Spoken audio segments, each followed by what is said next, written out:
صباح الخير، كيفكن؟ شو الأخبار؟ منتخب سوريا والحمد لله قدرنا نفوز على منتخب تونس ب1-0 قدام منتخب تأهل لكأس العالم، منتخب ممتاز. ولكن استغلينا بعض الغيابات لمنتخب تونس وفزنا قدام فريق أغلبيته من الدوري المحلي. لعبنا لأول مباراة نلعبها وكأني نحن عم نلعب مباراة على روحنا، على مباراة قوية، مباراة على كأني على نهائي بطولة. هاد لازم يكون هيك فريقنا للعمر ان شاء الله. فريقنا هيك لازم يكون قوي، يكون ممتاز. يعني نرجع الهيبة لمنتخب سوريا القديم، يعني كان نصف العالم تحترم منتخب سوريا وتهابه. اليوم رأينا بعض الآراء من جمهور تونس ومحللين تونسيين انه قبل المباراة انه والله سوريا بدها تخسر 5 و6-0.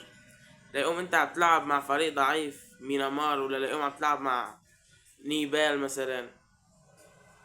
انت مع مين عم تلعب؟ سوريا يعني والله بدنا نفوز 5-0. برنامج الكأس كمان المباراة له بعد اسبوع كمان.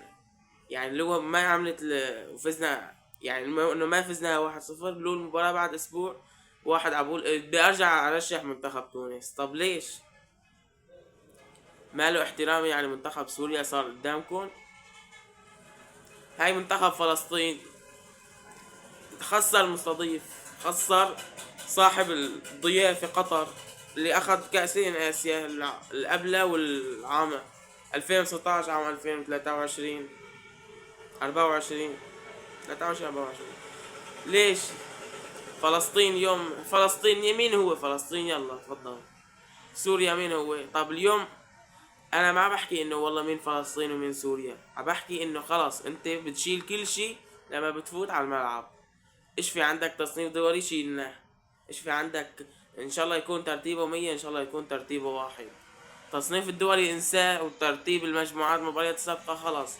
صفى عندك 11 لاعب عم بيلعبوا بأرض الملعب، 11 لاعب عم بيلعبوا بأرض الملعب، واللي بيلعب أكوس وخطط للمباراة وبحترم الخصم مثل ما نحن احترمنا تونس بصراحة. بس إن للأسف ما احترمونا، احترمناهم ولعبنا بجدية.